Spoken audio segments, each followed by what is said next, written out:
the agency focused on agricultural climate change issues and land use. Right. And Keith. Well, I'm Keith Thompson. I'm the Private Lands Program Manager with Forest Parks and Recreation and the designee for Commissioner Fitzko. Great, thank you. So that's the list of folks who are officially current use advisory board members. We also have Kate Strauss, who's our assistant director, and then you'll note several names who are listening in from downstairs, the current use staff and Cam Bean. We've got Ken, Carrie, Nick, Katie, and Kiri, I think, are all listening in. So we thought it'd be really helpful for the staff to get to actually hear the conversation and the presentation today. But since they're constantly multitasking, they're also probably dealing with applications and things like that. So, all right, thank you. So next order of business is we're hoping to just do a review and approval of the May 24 meeting minutes. I believe I sent those along. Did anyone have any edits or comments on the meeting minutes from May? This is Gail. I do. Okay. If I may. At the very first paragraph there, review and approval, the spelling of her name. I'm not a there, I'm a her. Okay. On the next page, forestry category changes. I think there's typos or something there. It says CAUB concurs, and then the next sentence says 15% of parcels could be possibly eligibility. So I don't know if that might be eligible. Right. Okay. And then the next sentence starts with a little letter, not a capital letter, so I don't know if there's something missing there. Okay. Eagle Eye Gale. Thank you. Guess you read the minutes. There's one more. There's one more. Yeah, proof you did the homework. Actually, there's two more. Okay. If you go down two more paragraphs, it says Harold and Ryan at the beginning, and then the next line down, it says, but not profitability for timber harvest. I think it might be not profitable for timber harvest. Okay. And then on the last page, the last sentence says, Steve and Josh offered to join a subcommittee on current use rules, updates on milk checks, and if they can deploy tax returns digitally. And I don't recall any conversation about milk checks on the current use board, but so I don't know where that sentence came from. I don't either. I don't either. Okay. So maybe Steve, we you do could know strike where it. the first part came from though, right? On the rules? Yes. Yeah, but the second part. So the second part, right. So maybe we put a period after updates and then cross out the rest of it. We'd have you handle milk checks. Okay. Unless somebody remembers it differently than me. I remember it very much, in passing, the milk check piece, but I do remember the income tax submission question from Steve, because that's we do end up having to do a lot of follow-up on income tax review and wondering if there was a better way to get that stuff transmitted in a way that was secure. So I think we did talk to our legal staff as well. So I'll look back at that. But okay, thank you so much. Sorry to be a nitpicker. Not at all. I think Howard might have mentioned something about milk checks. Yeah. It's probably as far as it got though. Yeah, I think, it's coming back to me. I think it was, there might be ownership that might be like a trust or a life estate or something. And so if they're not the entity, if the entity that owns the property is not the entity getting the milk check, that might inadvertently cost someone their eligibility based on that technicality. So that might have been. Mhm. Okay. That could be it. Yeah. I think so. So maybe Okay. a little more explanation there might be beneficial. Yep, sounds good. Thank you so much. All right, so with those edits, are there any other edits or comments to the meeting minutes from May? If not, do I have a motion to approve the meeting minutes from our May 2024 current use advisory board meeting? So moved. Okay. Okay, well, and then second by Ted. All right, any further discussion? Yeah, those minutes as amended. Yes, thank you. So a motion to approve the meeting minutes as amended, made the motion, Walt Hastings made the motion and Ted Foster seconded. All those in favor signify by saying aye. Aye. Any opposed? Okay, so we have passed the meeting minutes as amended, and we will circulate the amended meeting minutes to folks. I think we have a 5-day turnaround that we're required to get them back to you. Okay, great, thank you. So we are going to spend a good chunk of time now. Ryan Patch from Agency of Agriculture has a really interesting presentation he wants to show you folks. Part of the reason why this came up in our current use advisory board meeting a few months ago is there is a report that the tax department is supposed to submit to the legislature about any possible changes to use values or categories. And we did have a conversation about that a fair amount at the May meeting. But it did raise the question about maybe we do want to take a deeper dive into the ag information. So I think, are you able to present, like if you join the Teams meeting, Ryan? Yes, I'm Okay. joined and could share my screen so folks online can hopefully see it on their computer and folks here can see it up on the board. Yeah, so why don't you go ahead and start your presentation, and I think we'll try to balance letting you get through your presentation and answering a few clarified questions as we go, but then definitely we'll have time for discussion afterwards. And I think for folks on Teams, if you do have a question that's timely to the PCs discussing, if you want to raise your hand, that's usually the easiest way to kind of make sure we're not all talking over each other or missing anyone. So If I could ask a housekeeping question first, how is the clarity online? Are you folks able to hear me or do I need to move closer to the microphone? I can hear you just fine. You're good. Yep, thanks. Okay, stellar. Then I will launch into it. So yeah, taking off my designee hat and coming to the table now as my day-to-day role as the policy manager. When this section of Act 46 of 2022 came across my brain, acknowledging that I'm rather new to the current use advisory board, this was an invitation in some sense for me to kind of dig into the agricultural side of how ag land is valued for the use value appraisal program. And what I have to set up here is I have a series of kind of different types of agricultural information that is the lens through which I look at the current use program in agriculture, and an update for board members kind of on the status of the agricultural sector and its use of land and financial health and profitability. Had a meeting with the team at the tax department about current use a week or two ago, and the important, I think, perspective here and acknowledging the current use program is about land, right? It's about keeping working land working. In my presentation, I'm very focused on farming and farmers. Land is very important to keep open, but someone has to do the working. And so just acknowledging there's a bit of a perspective difference. And so to acknowledge that the current use program is, in my mind, one of the most important land use programs that exists in Vermont. And this is all by way of trying to use that invitation in the legislation to investigate how the program plays out between the different sectors, and just trying to bring out, well, this is what's happening in agriculture.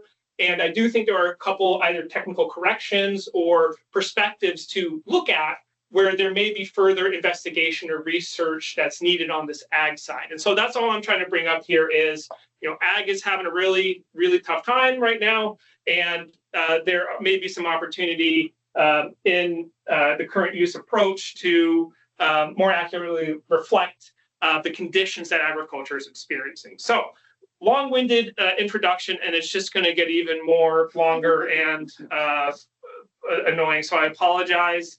I'm going to try to see if. take a minute. Yeah. It says I'm sharing my screen, but nothing's popping up. I'll try to stop and then restart. Yes. Oh, wait. Good advice. Of course. Classic. All right, SOV secure. All right, I'm on a secure state network, so hopefully it's fast enough to share my screen. Otherwise, I can hotspot, but I guess that doesn't work as well. Okay, here's this working. I'm hard networked. Oh, okay. All right, we've got the first view. We'll go to the second view.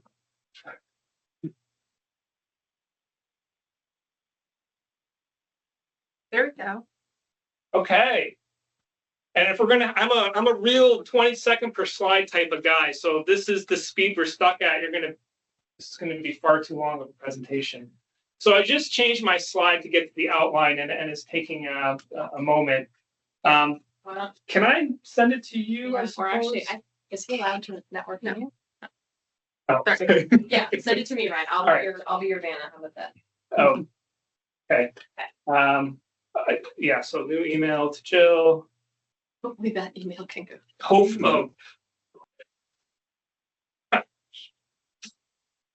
All right, I'm going to share it because it is a very large 20 megabyte.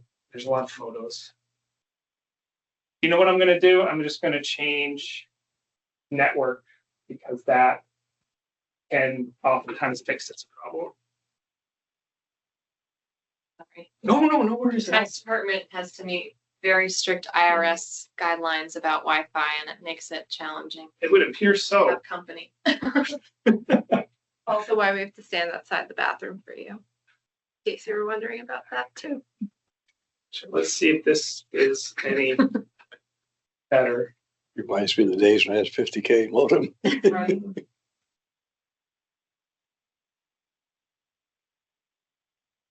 Maybe we won't get done in time for you, Walt. Maybe not. So I gave it plenty of time. Can you share the link with Jill? It is aggregating the link. It's taking a minute. It can't get this fast enough. Oh, here we go. Jill, Remick, edit, and all right. I have sent you an email, Jill.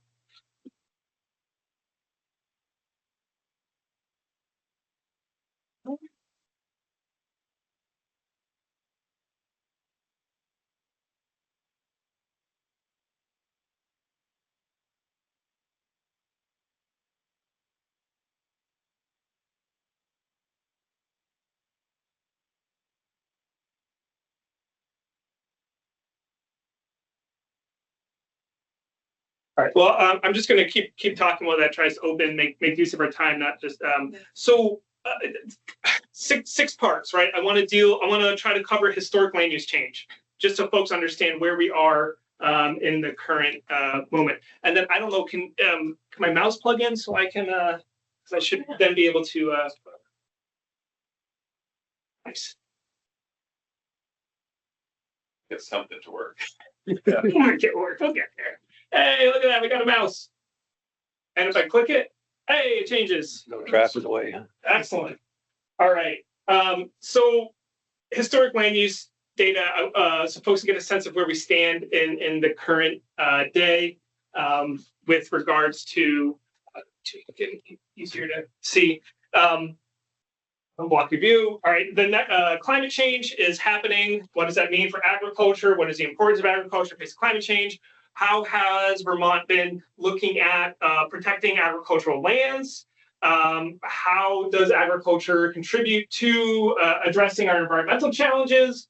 What are the current status of farm tax credit programs and the financial outlooks of farms? And then finally, which probably all I should present to you is, what is the nexus of all of these statistics to the use value appraisal program? And so number 6 is where I'd like to spend like discussion time. I don't know if folks on this board are really clued into kind of the agricultural status. And so I just want to try to share that because I think it helps inform kind of the perspective.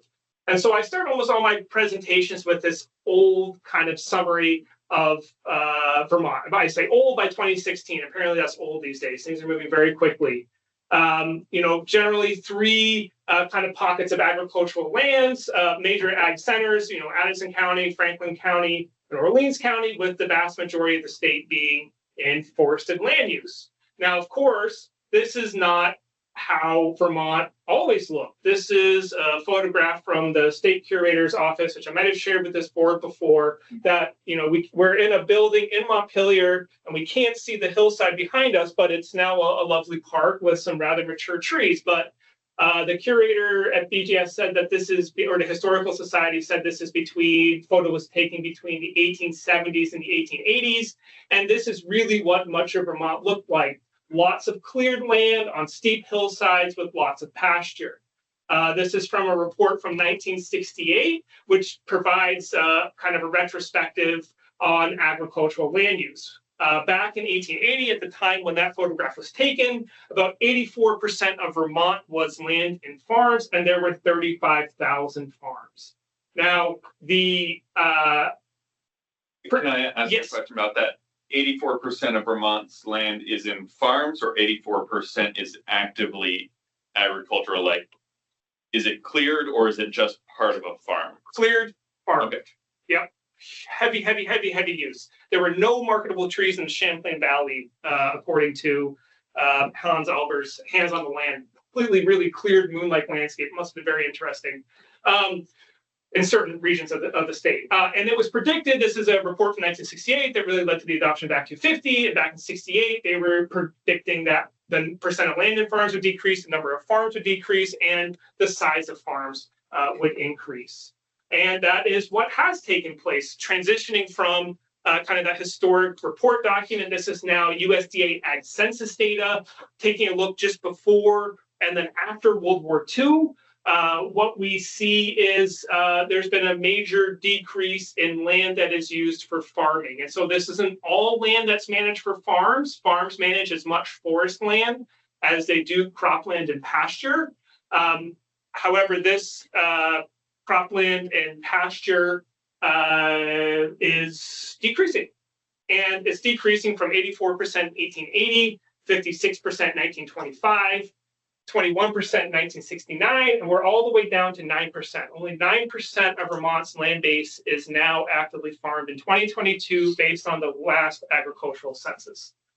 Will I advance, or did I break it? Okay. So,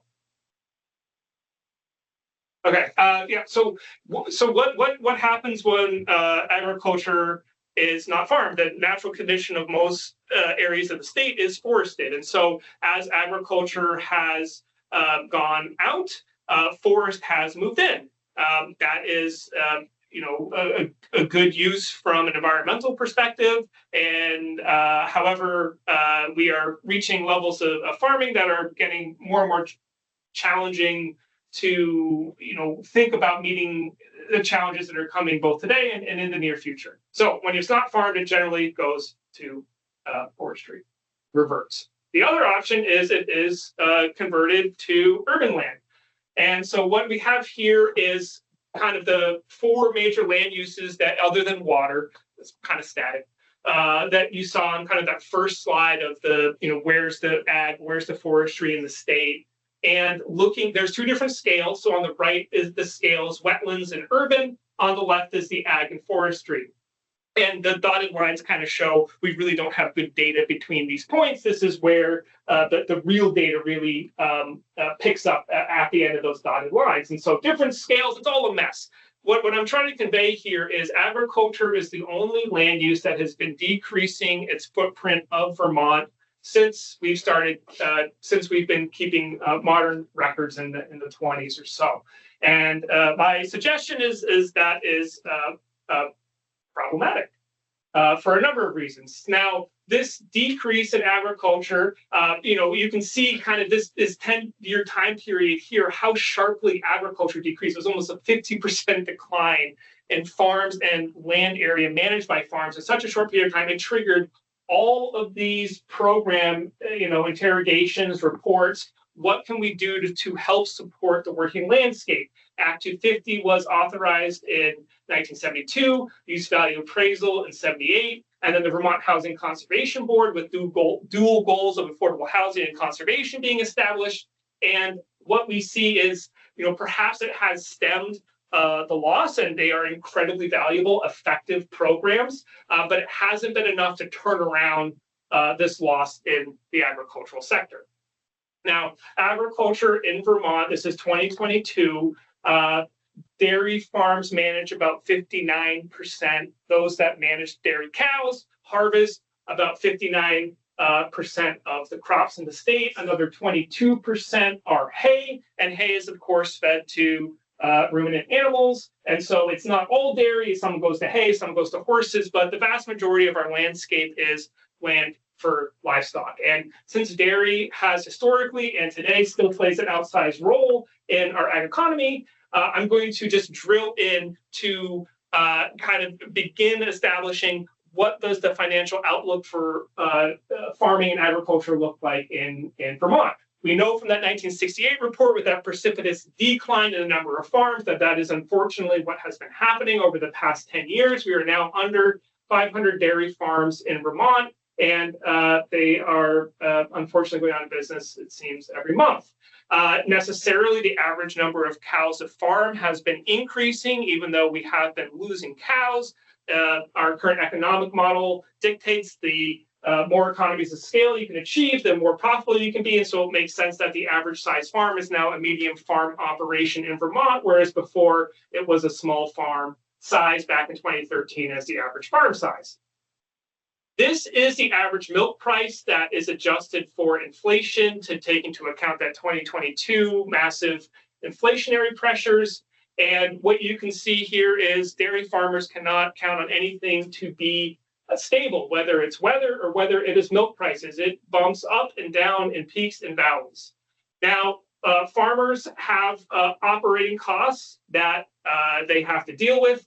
And this rather confusing gray line here is now overlaying from the USDA Economic Research Service. They do a survey of dairy farms and dairy states, and these are the total operating costs that dairy farms reported for the years that we have. Now, we have lost so many dairy farms, we do not get enough dairy farms filling out the milk survey. We don't have any more data on their operating costs. And so we are really in a black hole from 2020 to today about how farms are in Vermont are dealing with the milk price and are they able to be profitable. But what we see from the years we have data most recently, only 2 of them, the dairy farms potentially make money on average. Now, obviously, some farms can make money and some farms can't. This is an average of all the farms that report. But by and large, really challenging to make it selling fluid milk. And how does that dollar figure translate to an operating cost? Is it like, I understand the milk price dollar amount, Yeah. but is it like per head per day? Like, where does that $15, $16 on that last slide, like operating cost, how does it translate to? It is the ERS, there's a spreadsheet, farmers report and all these categories, what their costs were for the year, and that's how they come up with the operating cost. The milk price is what the federal government sets through the federal milk marketing order to set the price of fluid milk that farmers are paid. So I'm not sure if I'm understanding the question, or I'm not answering. So is the operating cost, and I don't need to dig into it, but Yeah. that last slide. Yeah. I was just wondering how that like $15 and whatever translates to an operating cost. Is it operating cost per day? Is it operating cost per gallon of milk? Yeah, sorry, the same unit per Okay. per 100 Okay. pounds of milk. So it's very corollary to that. Oh yeah, no, yeah, it's the same. It's they're paid this gallon of milk. This is their cost price more per. than- Yes, Okay. sorry, I should have made that clear. Thank you. And then this is their total cost of production, which includes things like wages, depreciation, things that farmers just ignore on the balance sheet, but are real costs. So it's definitely challenging to make it. And so what we've lost from 2017 is 72,000 acres of farmland have not been farmed. And from 2019, we've lost 184 dairy farms and lost about 10,000 dairy cows.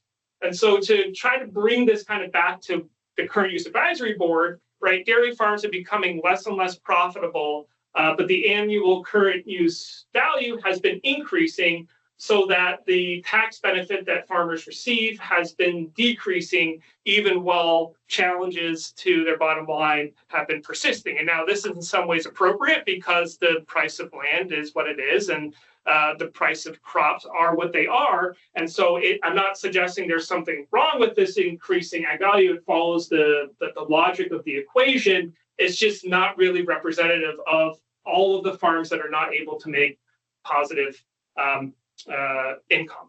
And so why do we care about our ag sector? Well, one of the reasons is climate change. We know this is from the UVM climate assessment. We know Vermont has warmed nearly 2 degrees with a 21% jump in precipitation in the last time frame, and we know that it is going to keep getting worse.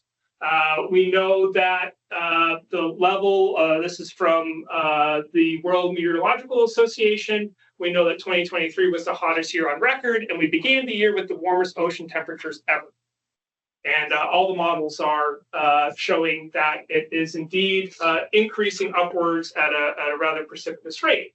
And so this has a number of ramifications for agriculture. There's a lot of impacts that agriculture has to deal with. Some are positive, most are negative.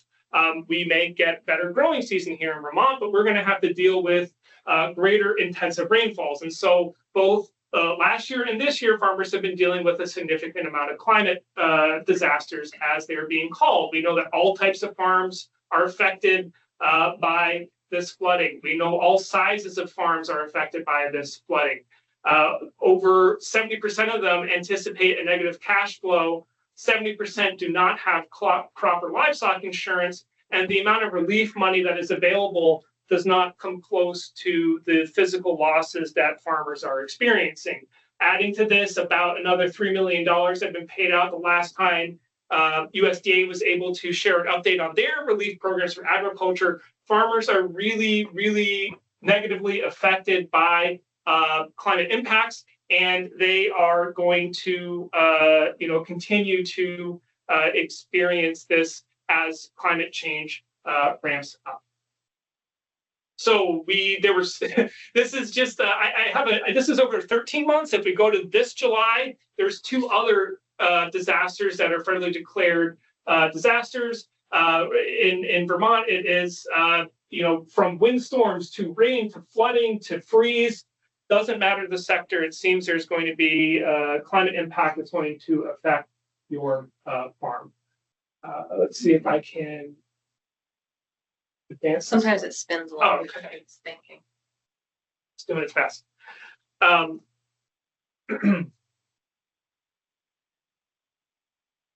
You can do it.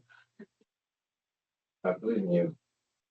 All right, the next slide is a summary of different types of climate impacts that Vermont is predicted to experience over the next recent time period. Does the arrow move it, or is it not going to move? Well, it might, but it just keeps spinning. And I don't want to mess up your presentation, but I'll try. I can try. Okay. Uh-oh. Does downloading it to your desktop help it run faster rather than going through the network?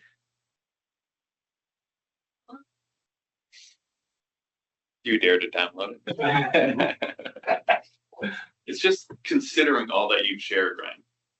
Yeah. Yeah, we should stop here. Just. Over. But wait, there's more.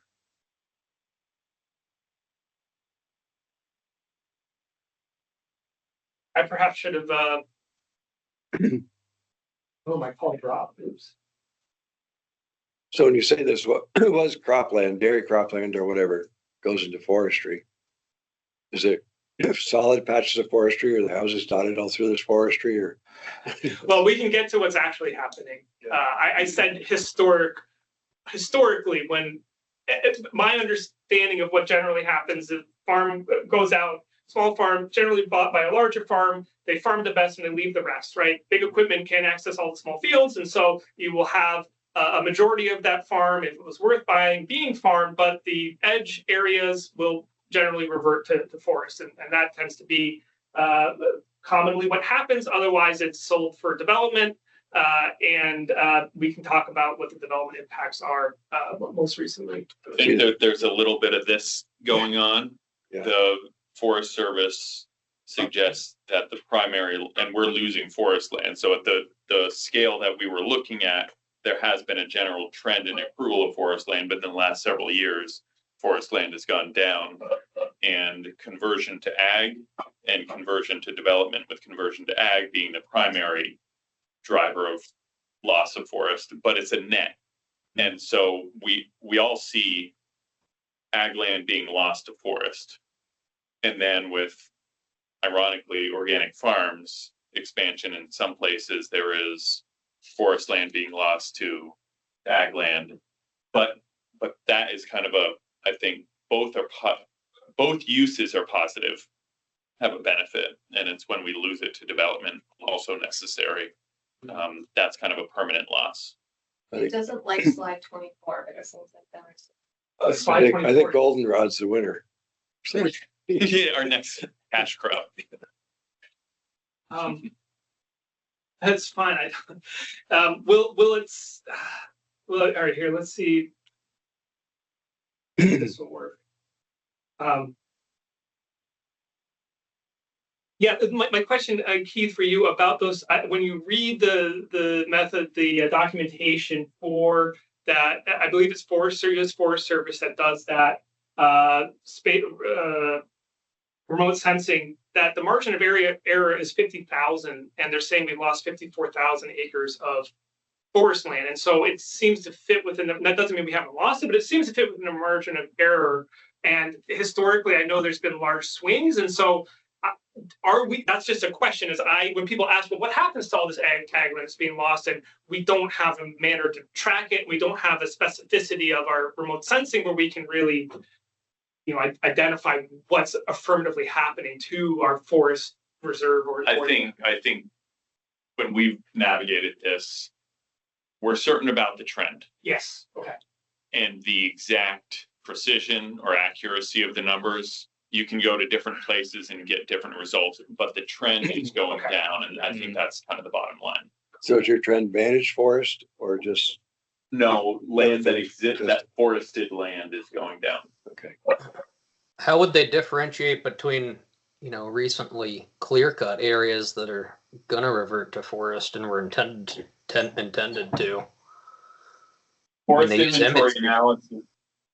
inventory analysis isn't modeling vegetation height. They're looking at the land use at the time of inventory. If you look at the land cover data based on modeling and vegetation height, you can get recent harvesting being misrepresented as a non-forest condition. But the numbers that are used for the trending are not based on just vegetation height. Or FIA points. FIA points are on the ground inventories. Yeah. Which is a tremendously small sample size. And that's why we've got the sampling error that Ryan mentioned. All right, back up and running, I Thank think. you so much. I'm sorry all for keeping you hostage and not being able to get through the presentation. So here's what's coming, right? I think we can all accept extreme rain as being a condition. We know in the 2.5 years before the July acute flooding of 23, and then when it didn't stop raining, that the 2.5 years before that, we were actually in a drought across most places in Vermont, and bad enough that farmers had to destock because they couldn't harvest enough feed, and they had to get rid of some other animals so they could make it through the winter. So serious impacts even from water stress. However, until the next ice age and the next inland Champlain Sea, not a real good chance of sea level rise happening in Vermont. But this is not the case throughout the entire United States, or I'm just talking about New England right now. What could happen in New England? And we know that there is predicted sea level rise, and sea level rise is just one of the issues when we talk about hurricanes and other extreme rainfall that could affect these coastal areas with winds, etc. And this is concerning because on the coast is where the vast majority of the population of New England lives. And so if Vermont agriculture is already decreasing without what's predicted to be an increase in climate change induced migration, and Vermont has been, despite some of the more recent articles documenting how many federally declared disasters Vermont has had before July of 23, Vermont was predicted to be one of the safest states in the country to weather climate change. However, this this could change. So even I'm trying to identify even more pressures that agriculture will be under in the near future. So American Farmland Trust has done some modeling, expecting about 42,000 more acres of farmland to be lost to development by 2040, with up to 61,000 under runaway sprawl scenarios. So really going to be some potential conflict there. And why is this important? From the perspective of the food system, we know that we have an international, global, and national food system that all works together to get food to the supermarket. But we know that many other regions of the country where the vast majority of our food is grown is going to experience climate impacts that are different from Vermont. Wildfire, heat stress, extreme heat, conditions where plants may not be able to grow. And so that diminishes the amount of the productive capacity of those acres. And really, from the water availability standpoint, the Northeast is going to be one of the best places in the country to grow crops into the near future. So we're going to need to grow more food in the Northeast.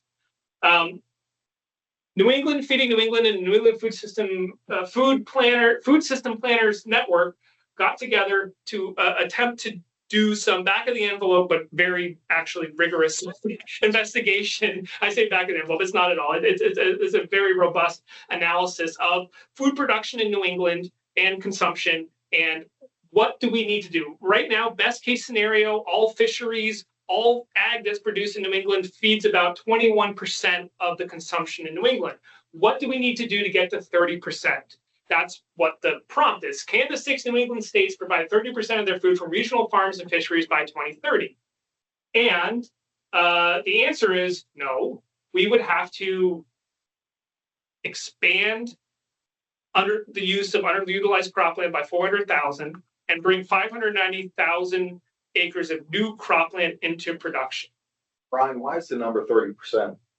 So everybody has a 30 by 30 goal, right? Whether it's conservation or whatever. So let's get on the bandwagon and talk about a 2030 goal that kind of reframes what we're shooting for.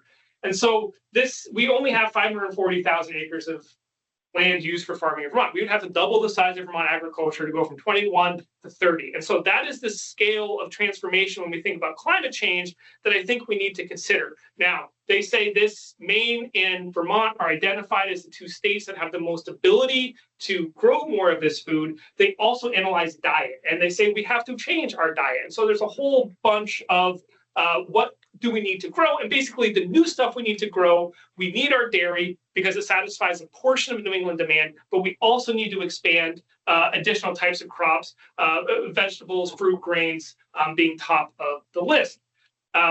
So we need to get there, but we continue to lose our farmland. And it is the only land use that is decreasing over time. And I am trying to get back to yes, okay. So I brought up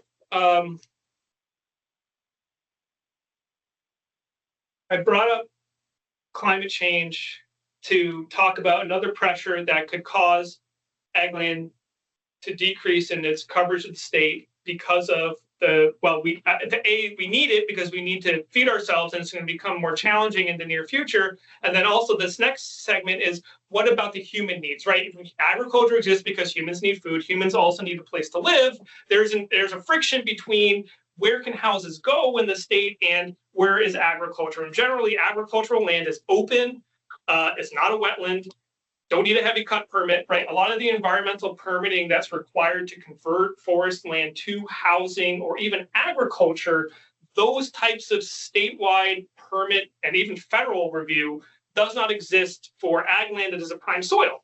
And so I want to take us through kind of the concept of prime soils and the soils that are best used for agriculture and what programs exist to protect them, right? Current use is agnostic, I believe, to the types of soils in the ag program, which is great. It's open, it's used for farming, doesn't matter. Let's try to protect it. But this is an analysis of some of the, and I should have done that with there are those things. Yeah, examples, land use protection strategies, right? So we know ag conservation easements are something that are important. There are 226,000 acres of ag conservation easements. Ag is yellow. Every other type of conservation project is the green. We know that ag easements contain a lot of forest. About 34% of all ag easements are forest. About 10% are wetland, and 56% of the ag easements are used for farming. Of that land that's used for farming, 25% are used for annual crops, 74% are used for hay, and 1% is pasture or other farm type. We know from the work, this is all kind of VHCB's database, all the work they've been doing since '87, they have succeeded in that 60% of their ag easements contain prime and statewide soils. Very important to make sure, because not all soils are created equal when it comes to productivity and farming. And so this is just a breakdown of land in easements and what are contained within them. And here's the point. Only 3.8% of Vermont's land area is conserved in an ag easement, and only 2% of Vermont's land area is conserved in a land easement and used for farming. So when we talk about goals of conserving 30% of Vermont by 2030, obviously the vast balance of that 27% that's conserved is forestry. And so this is just to call out, despite the tremendous effort of VHCB and the incredible success, a relatively small amount of Vermont's land is protected in perpetuity. Another way to look at prime ag soils and its intersection with development is through the Agency of Ag's Prime Ag Soil Review Program that's tied to both Act 250 as well as Section 248. So energy siting and development projects of certain scales get review and permitting, and we look at it for its impact to prime ag soils. Only 4% of Vermont's land base is prime. We are a steep, wet, stony. Vermont is a really tough place to farm. And so only 22% of Vermont's land base has a prime or statewide soil. The rest of it is not so good for farming. People still make it. You can still have a viable, productive farm on non-prime soils. It's just a lot more challenging to manage.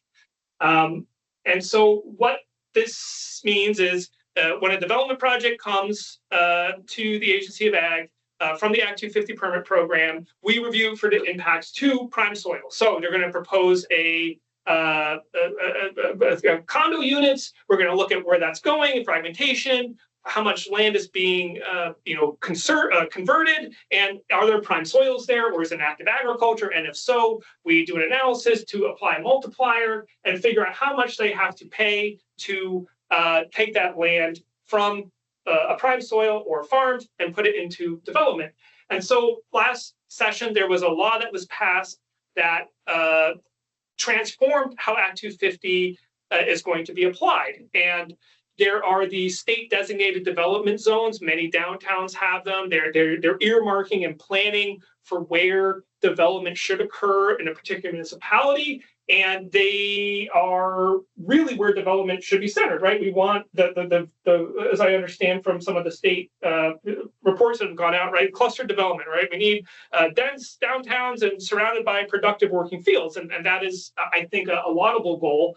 The challenge is the development within those zones before the most recent Act 250 change would have to pay the mitigation fees for converting those prime soils in that development. The law stripped that. The law said these zones are no longer jurisdictional to Act 250, and if it's not jurisdictional to Act 250, then we can't review it because our PAS permit review is only tied to Act 250. So there are about 10,000 acres of ag land and 34,000 acres of prime soils in total. That if you apply the offsite mitigation fee to those areas, is about $200 million that's not going to go to ag land conservation, right? Those prime ag soil fees go to the ACB to conserve land elsewhere. And so this is just identifying another potential gap in the land use protection strategy for Vermont. And this is an analysis of the different Natural Resource Board districts. And what we come away with, this is just the bottom line is what I'm trying to get at. You can kind of charts, I don't really know, what I'm trying to show with that, other than just to say we did an analysis and they have this layer of impervious surface.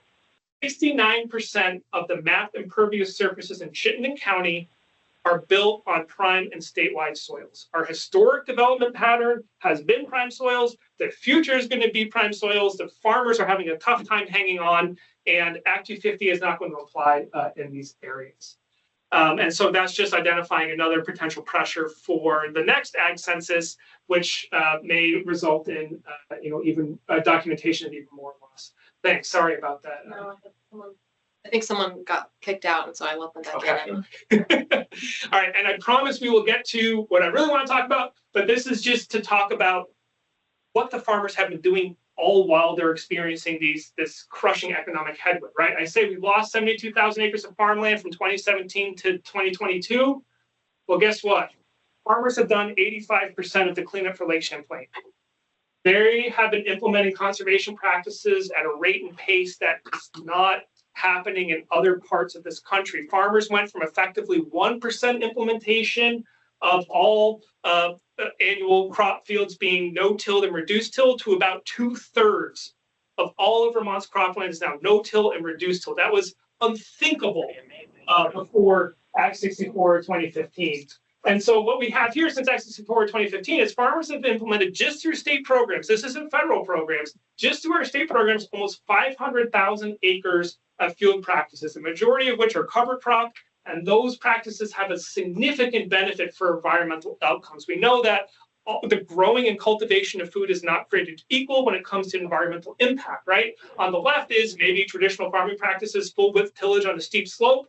On the right, we can see the integration of cover crop, reduce and no-till, nutrient management. There are buffers out there, and they're also rotating. This is only the 2 years, as in corn as an example. And so when you apply these management practices, you can document and quantify benefits for the environment. We can track the average phosphorus reduction from applying these practices, and we can also quantify the emission reduction coefficients, the amount of carbon that is additionally being stored in these soils when farmers implement these practices.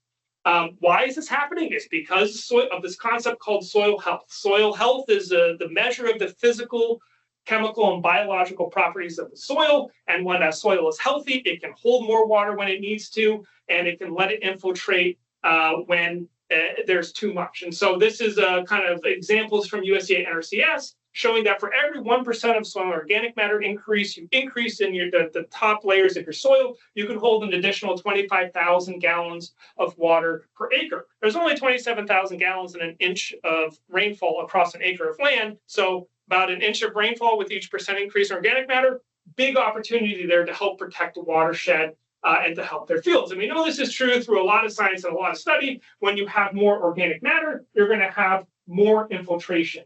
When you have higher organic matter, you're going to have more water holding capacity. It's this magic outcome when you manage for soil health where it does everything that you want without having to spray or irrigate, whatever. It's a good strategy for improving environmental outcomes. And so where do we stand in Vermont with our agricultural system? This chart is from the UVM State of Soil Health assessment that they did in 2021. This was published in 2022, and it's a tracking of different types of crops all across the state and how healthy are our soils. This is intended to be a baseline so we can further track the benefits of farmers management over time.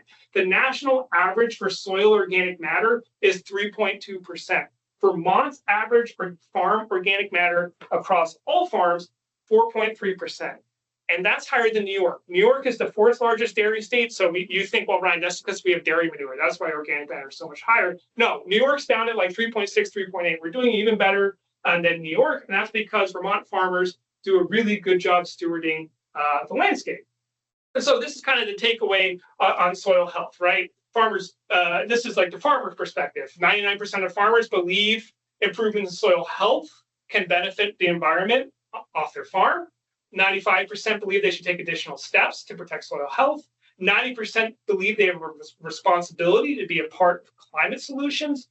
94% believe they have the knowledge and technical skills. They have the tools to enhance soil health on their farm, yet only 58% have the financial capacity to do so. So despite how educated, willing, and engaged farmers are, there is still a financial hurdle and a financial reality to farming that the system under which we all operate makes it incredibly challenging to farm in a way that has these outcomes without support. And so this is just another example of the documentation, the environmental benefits that can be had from the adoption of those farming practices. About 12 tons of CO2 equivalent sequestration could have been realized through those practices that were implemented in 21. These are just the additional practices, not the baseline sequestration. And from UVM State of Soil Health, doing soil health implementation at an enhanced rate would be the same carbon sequestration benefit as removing 200,000 cars from the road. So lots of potential in our agricultural soils. And this is just the international perspective, right? I just want to read this because there's been some friction in Vermont recently trying to balance different, ecosystem service, outcomes or benefits. And at the end of the day, we need a mosaic, right? We need a tapestry of different land uses in Vermont. And this is just an appeal that, agriculture is an important part of that, which I'm speaking to a land use board. I imagine that's the audience that's receptive to this, but this is just a framing from the international perspective from the Food and Agricultural Organization, as well as the Convention on Biological Diversity. And they say in a foreword to their most recent state of knowledge of soil biodiversity, that soil biodiversity could constitute, if an enabling environment is built, a real nature-based solution to most of the problems humanity is facing today from the field to the global scale. Therefore, efforts to conserve and protect biodiversity should include the vast array of soil organisms that make up more than 20% of the total biodiversity of our planet. 25% of the life on this planet lives in the soil. We can't see it. Farmers are doing a good job stewarding it. Just want to make sure folks are aware of that nexus. All right, now we get to the data. So I believe that's just all. Ag is important for Vermont. We're going to need it more in the future. It's really struggling.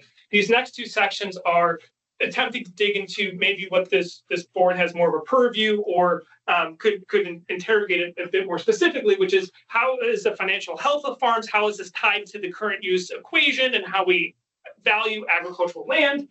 This is just a summary that I could find of tax credits and exemptions that exist for agriculture in Vermont. There may be more.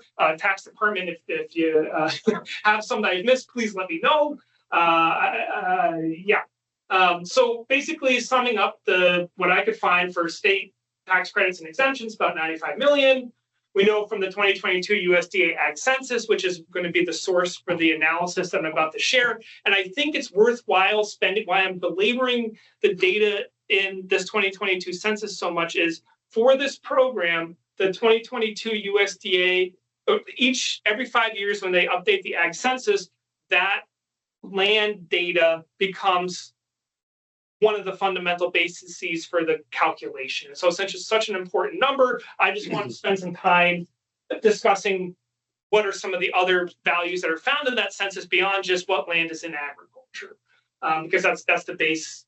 You have to know how much land is in agriculture to be able to judge its value. Anyways, so what's the summary here? It takes $1.5 billion of land and machinery to get $1 billion of ag production. So 2022 ag production was around $1 billion in total ag products sold, and total farm production expenses documented were about 800 million. Okay. We know that 2022 was the highest index price for ag products, recent memory. And we know that it was predicted to decline in 2023. This is a summary from Table 5 of the USDA Ag Census, and it's going to outline what I think is a summary of the financial health of farms in 2022. So as I showed, that was from USDA Economic Research Service that does that index of farm prices and then forecasts for farm incomes or farm commodities. And it showed that 2022 was the highest level of net cash farm income, okay? That being said, 2022, highest level of net cash farm income. 43% of farms had a positive net cash farm income for $396 million in total revenue. 57% of farms had a negative net cash farm income. So more farms in Vermont had negative net cash farm income. Generally, ERS says that's a proxy for profitability. 15%, less than 1,000 of Vermont's 6,000 farms, only 15% earned more than 50,000, and that accounted for 93% of total net revenue gain of $369 million, an average of $383,000 per farm. So 15% of farms are a size and scale that is the net revenue, cash farm income they're able to generate from operation, but only 15%. 65% of profitable farms accounted for only 6% of total revenue. So we have a whole host of farms that are unprofitable. 3,700 farms experienced net cash farm losses, losing a total of $85.5 million, or an average loss of $22,000. When we put this all together, this is, I confirmed this one of my analysts, I think this is how you say it. 85% of Vermont's 6,500 farms yielded an average net farm income of negative $10,000 per farm, and none of those farms earned a net farm income above $50,000.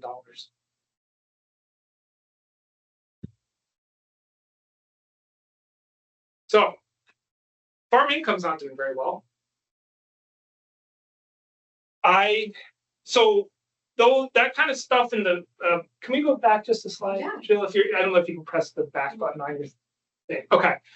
So thank you for bearing with me. I've been talking for about an hour. I really apologize, but those are the data points that rattle around in my head when I came to that statutory chart, like an invitation to look at, the different parts of current use and the ag, really the ag land use equation. And so what I have here is like all that stuff is just extra information. What I have here is because I am new to this program, so say that's up front. This is someone who has not been doing UVA his entire career. This is a first investigation for me, and so I'm putting this out here with an invitation to, like, what's wrong, what I miss, right? So, but this is questions I have looking at the equation and trying to utilize some local figures about farm income and farm profitability, which I know this program isn't about. It's about land and land profitability. So just know I'm acknowledging that up front. It may not be appropriate to look at it this way, but I'll share it anyway. So from some paper, here's a general example of the agricultural use value, right? It is the net agricultural revenue over the capitalization rate. Ag use value, net ag revenue, capitalization rate.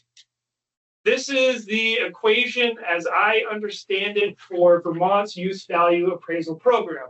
Every single state has a use value appraisal program. They all do it differently. I don't know how they do it. I've seen there's in this paper that I looked at, there's a couple papers I looked at, but they had a summary, like a lit review of different approaches, and it's way different all across the board. But this is how we do it. So the net revenue is focused on cropland and pasture rental rates. That is how we get to revenue. The capitalization cost is debt to the cost of capital ratio, risk, and the statewide effective tax rate. These are the three components, and we came away, when we averaged it all together, to $483 was the ag land value for 2024.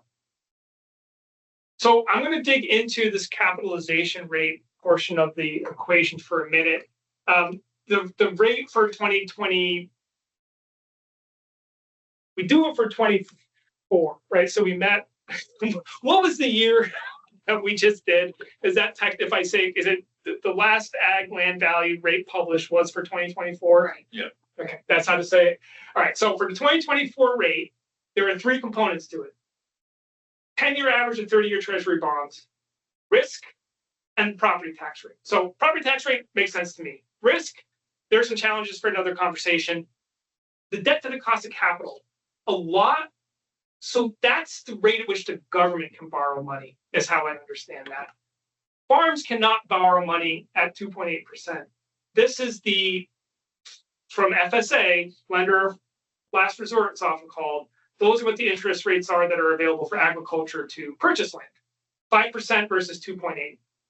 And this is from that study I called out for the general kind of equation, which calls out the capitalization rates used by other states from Arizona through Wyoming. And a lot of them use what's called the FLB rate, the Federal Land Bank rate. And best as I can determine, that's maybe a proxy for FSA rates. And so they are generally using a higher rate in many other portions of the country than we are using here. I don't understand the history for why 10-year average of 30-year treasury bonds were used. It does reflect the cost of borrowing money. But this is a question for the group, and an area of investigation is, would it be more appropriate to use interest rates that are more reflective of what the farmer can access? And now this is just farming, this isn't forestry. So just acknowledging we use the same rates, I understand. So just a question here. This is probably the most actionable material question I have. The others are more kind of philosophical. The agricultural use value, all right, we're just back to ag use value is net ag revenue over capitalization rate. A paper, not the paper, A paper says net income is the difference between gross income generated via ag production and the cost of inputs used in that production. And so what we use instead, because the data is available each year, it's a survey, it shows every region of the state, and it is a good proxy for a value of land, which is the pasture and cropland rental rates. And we use the updated figures each year, and then we balance them together over 5 years. This is for the most recent calculation we did, what the rates were. They've been increasing every year. We know there's good survey data. Rent is a portion of costs. It is reflective of what's paid. However, I just put the net income approach on the right side, which is farmers are still losing an incredible amount of money. So that's not what their revenue is, right? They're all losing money. So, landlord rental approach, the ag use value keeps going up because they're not making any more land. Makes sense. It is sound reasoning how it goes up. However, how do you balance it against what's been happening recently and historically, which is and the current state of the ag sector, which is a big decrease. And so, 745 was the value, and then it gets weighted against all the other ones, 5 years to get our current use value for this year, which is 43, and trying to use the most basic, simple, I got to add because the capitalization rate is the same, so it doesn't matter. Anyway, so this is from table 1 and table 7. I took the net cash farm income for all farms, and I took all the land and farms, because land and farms includes forest land, and maple sugar does end up on the ag balance sheet. It's a large portion of about 10% of the revenue came from maple syrup. And so all the land is managed by farms. The income per acre of land farm is 264. It is lower. And so it's false equivocation. It's not, there's nothing there, but it just, I don't know. It seems that it's really tough to make money farming. And the landlord rates are a challenge because it is a generally small portion of the cost of production. When you look at the cost of production for farming, it is a very small share of what has to get paid out every year. There's a lot of owner operators or informal agreements, but it is a good representation. So I guess next on the agenda is a discussion of that report. And I don't know if either of these are something that's worth investigating, or because the last thing I want to do is break this program, right? It's very effective, it's functioning, it's providing benefits. Don't want to break something. And so anyway, I appreciate the opportunity to share that information. Thank you. Happy to answer any questions, discussion. Yeah, one Sorry for rambling on. No. quick question. How much of the farmland is actually rented? And the reason I ask is because wanting to have an equivalent approach between farmland and forest land. They're not equivalent. One is looking at the landowner's management, considers management costs. It's more kind of from the landowner manages this land. It's their investment with the cost of management. The ag land, and I don't know where this came from, comes at it from a different angle. There's not a management cost consideration, which is Because it's negative and you have to pay farmers. maybe that's where it came from, but I think that's where it is now.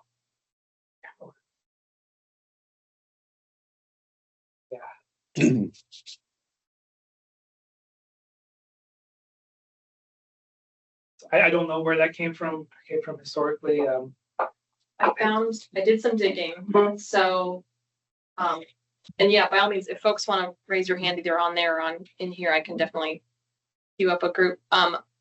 So there was session law in 2010 that set how our methodology, the current use methodology, it looks like it was, frankly, like I said, it took some digging, but it was a memo from the PBR director at the time to the senators in the finance committee, and it articulated the current calculation.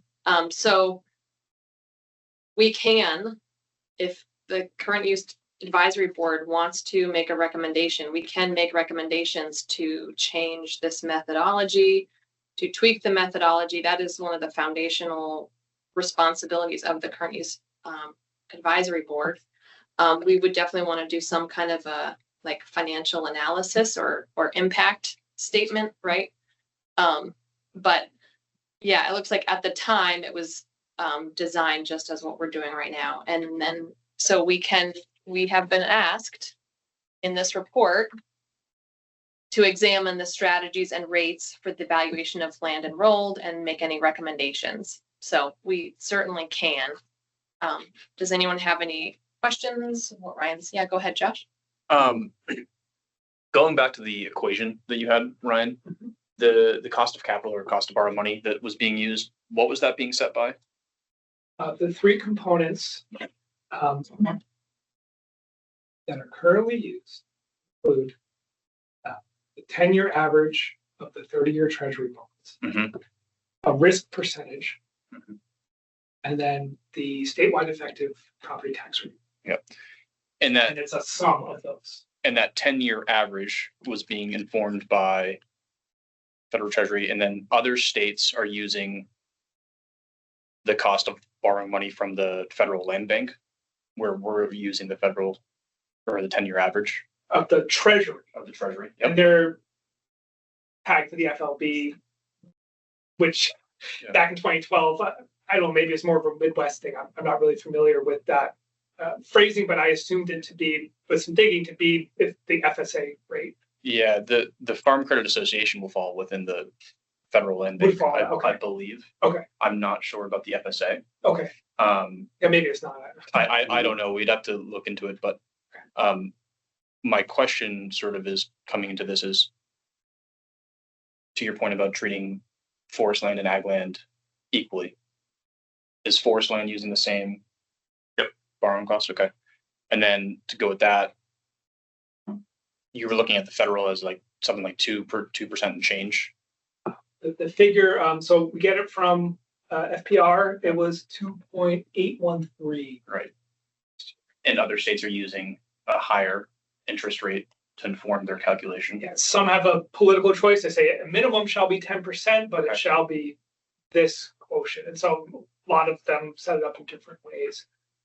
But the conceptual and folks that understand the history of this stuff better than me is generally representative of, you know, what could you do with that ag revenue? And farmers can't borrow that 2% rate; they have to borrow at a higher rate, and so that's just the most specific technical ish correction that may be worth looking at that I found. And I think one of the challenges we'll have is that when we're looking at the ag land acres of enrollments. A change in one sector could have a certain cost to the program. But if we're trying to maintain the integrity of the calculation, then we need to extend it to forest land. And when we extend it to forest land, because of the numbers of acres, the cost will spike. And so whatever we tweak to gain an improvement in ag land will compound the improvement in forest land, but spike the costs. And I don't know that it's our job to navigate it, but we can't ignore that. It'll come with significant costs unless there's an approach in ag land that has solid integrity that is justifiably distinct from forest land and therefore appropriate to manage independently.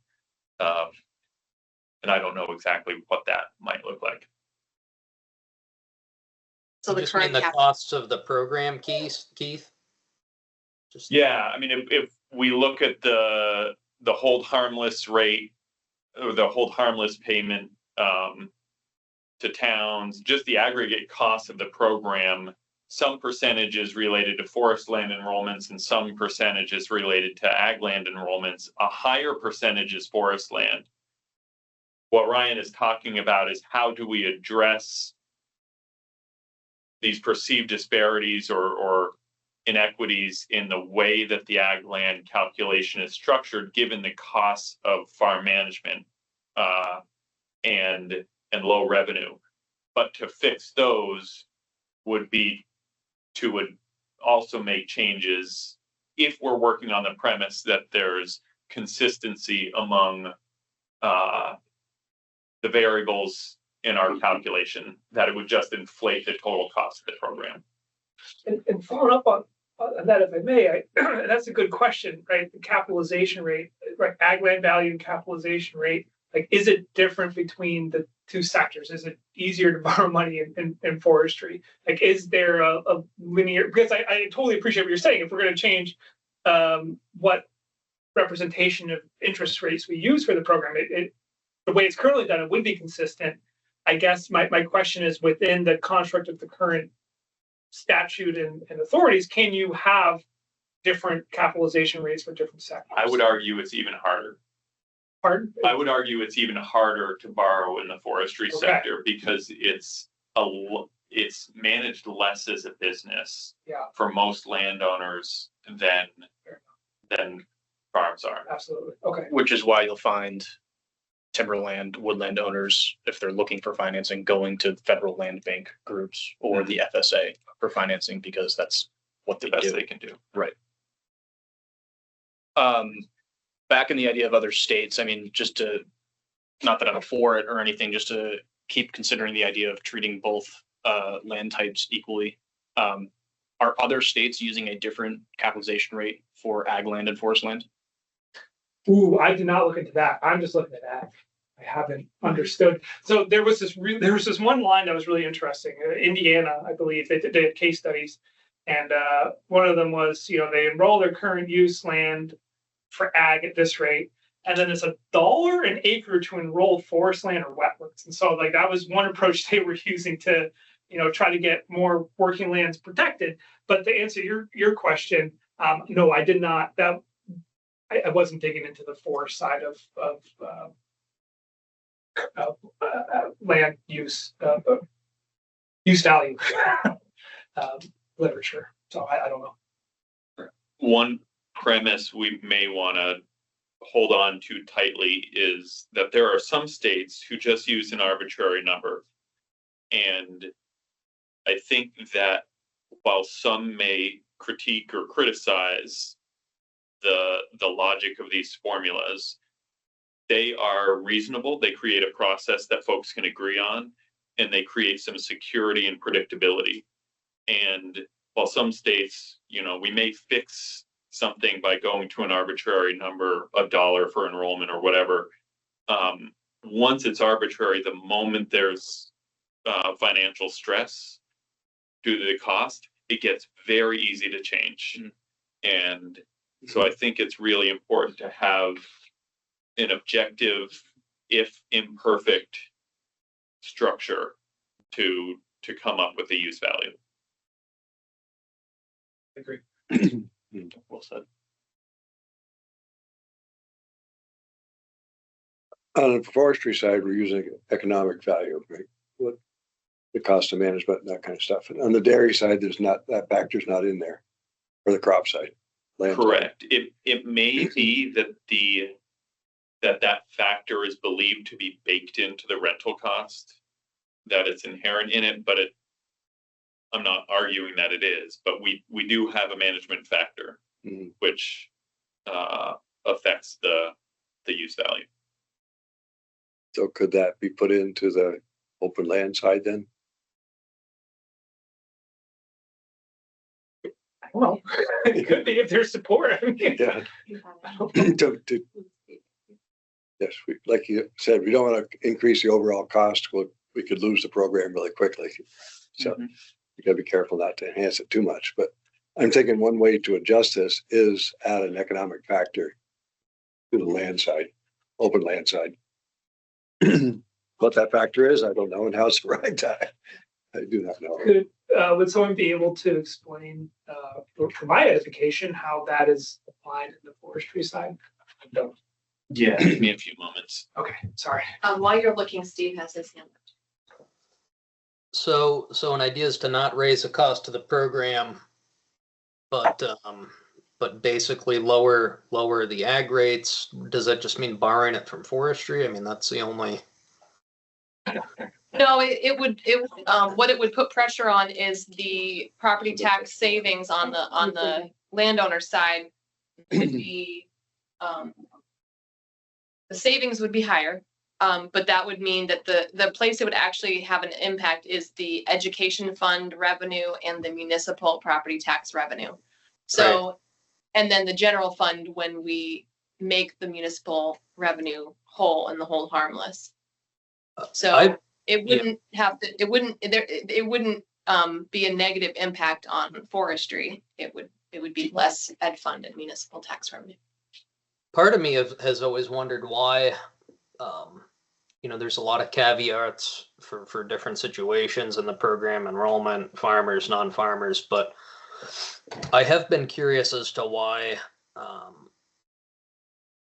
maybe it's been discussed, there isn't some type of means-based test for people that are in current use and the amounts of benefits they're receiving. All these dairy farmers that show losses most years, are basically paying the same property taxes per acre as, several billionaires that I do work for that have land in current use. And, if they paid another $10,000, $20,000, $50,000 a year in property taxes, I mean, they're not going to sell their property or develop it in mass. I've always thought that's just inequitable. Yeah, some states have income, their current use program is based on income, and Vermont's doesn't take that into account currently. And if ever came to an inflection point, I mean, to me, that would be the logical step to take.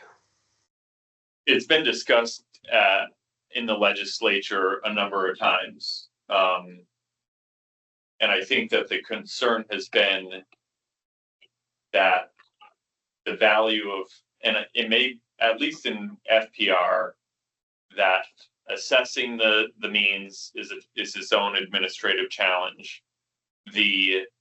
And 30% of how would this program be as effective at protecting land if only folks who were below a certain threshold were eligible? I think, at least for forest land, a large percentage of the land may cease to benefit from protection, depending on where the threshold landed. And the reality is it doesn't, the value of that land being protected doesn't matter who owns it. It provides public and environmental benefits, whether the landowner is rich or poor. And so that's been one of the struggles we've had, is where would we draw a line, and would we achieve the purposes of the program if we favored some eligibility over others. I could tie into the new Act 250 or the replacement legislation. I'm still not really sure what the implications are. I mean, is there just a buyout? If you want to build your house in a critical forest habitat block, build a house on top of a mountain, and there's no zoning to prevent you to do it, can you just buy in, pay a fee, or give up an easement on parts of your property to get what you want if you've got the means? I don't know. As far as I know, there's nothing. Nothing, as far as I know, Okay. that I have never seen it. The only thing I would like to make a comment on is that we've had 3 land sales recently. They were a lot higher. And I go and ask the person why they bought the land. It's in current use. They were paying a premium for land because it was in current use. That's the first time I have seen that in a reappraisal. So I think that's an interesting statistic that they paid a premium because it was in current use. And they're able to continue for it to be eligible? Yes. Okay. Yeah. Okay. Was there land excluded from current use that they there's intended to like develop? two acres, maybe 5. Yep. You know, they were, they had to exclude some, couple of them because they were already forest, but they bought that for that reason. They could afford it. They could pay a higher value. And I can't meet those values. I cannot figure out how to meet those values. So I asked why, and they said, yeah, we paid a premium. And so now I have like 6 other ones, so I have to ask now that question.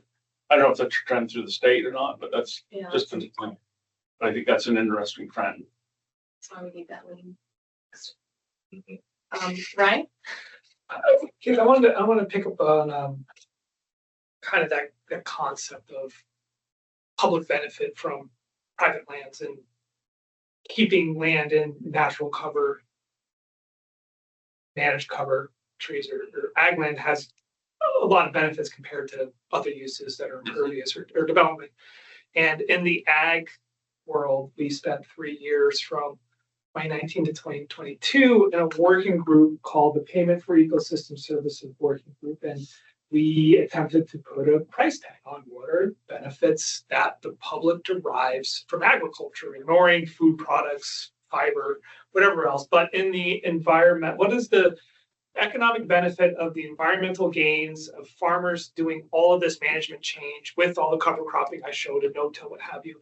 And UVM researcher did 2 reports that came away with some generalized values that you can ascribe based on carbon storage, flood attenuation, erosion reduction, and the sedimentation issues, fish habitat, whatever, too much sediment, and then phosphorus, a water quality proxy.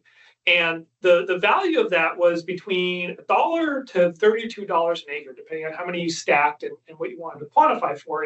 And I bring this up, this PES payment concept, because in the literature, like we talked about, like economic factor in forestry, which I'm about to learn about, but apparently ways to incorporate ecosystem service valuation within the current use equation, there may be some latitude for that. And so, maybe one option is rather than adjusting the capitalization rate, which would affect forestry, as you mentioned, have a huge impact.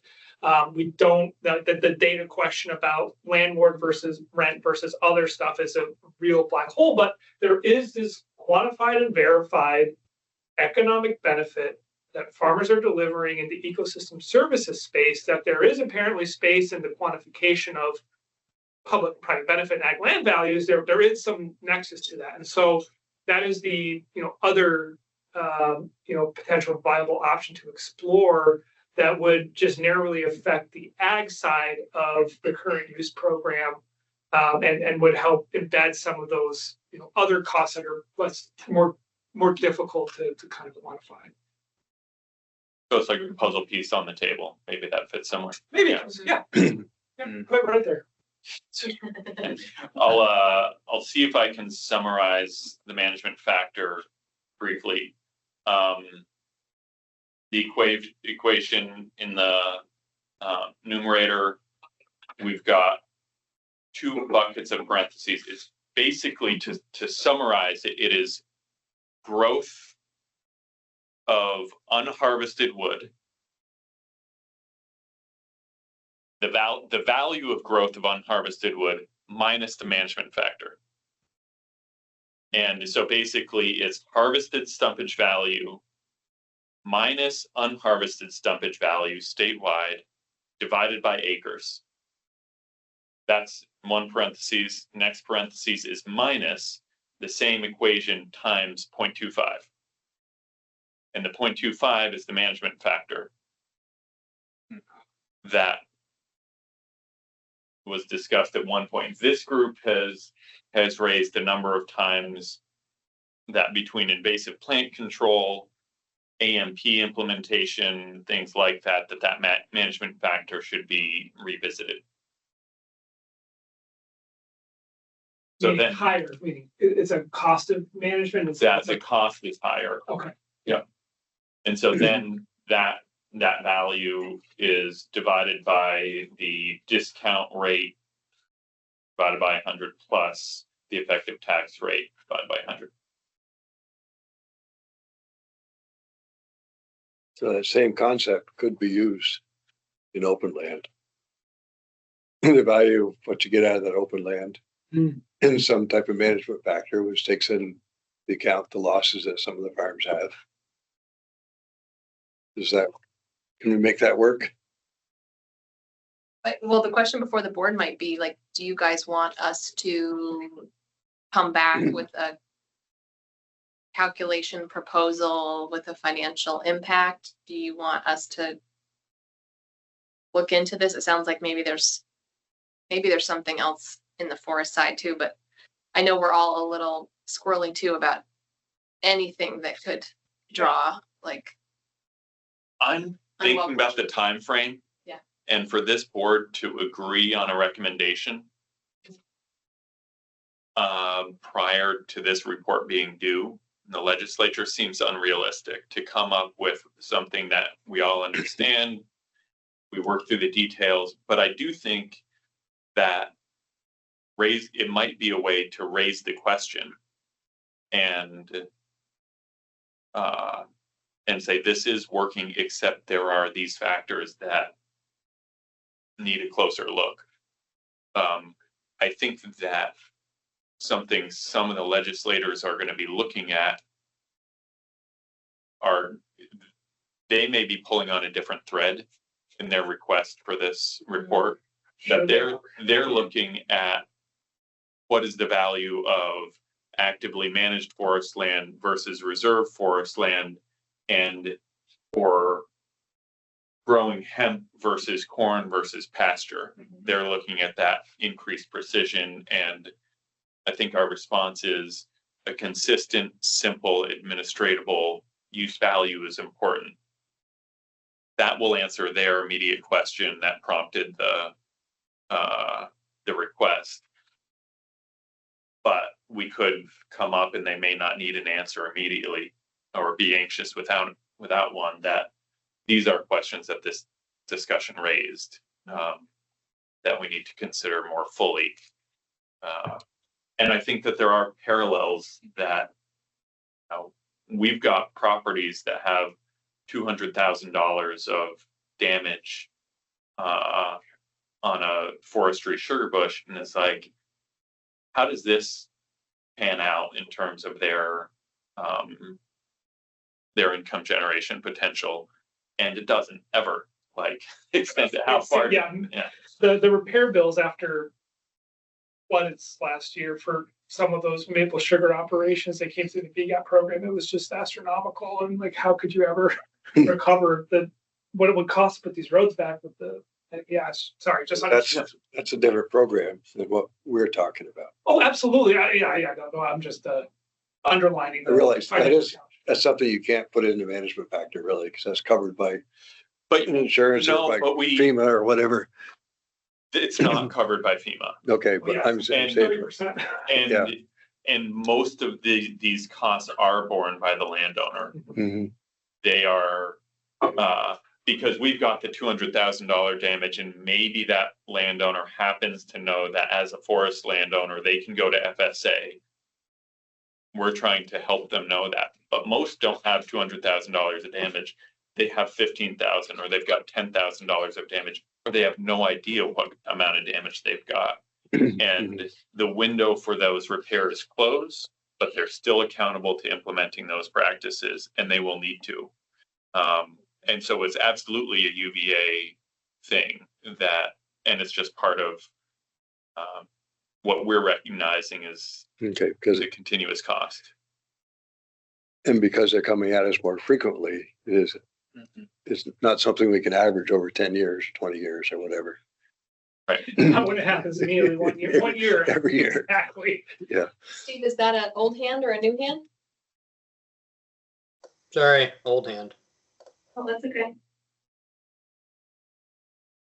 Are there state programs to incentivize ag best management practices now? Yeah, there's a great one that you commented on soil health and stuff. The equipment manufacturers has helped us a lot in being able to do no-till on clay soil. Nobody ever dreamed you could possibly do that. Yep. We've been doing it for 10 years now, and it works phenomenally. It doesn't happen the first 2 or 3 years. You got to build it up. Put your time in. And then crop genetics too have changed a lot. I mean, look at all the acres of soybeans in this state now. Yeah. That's happened because of crop genetics.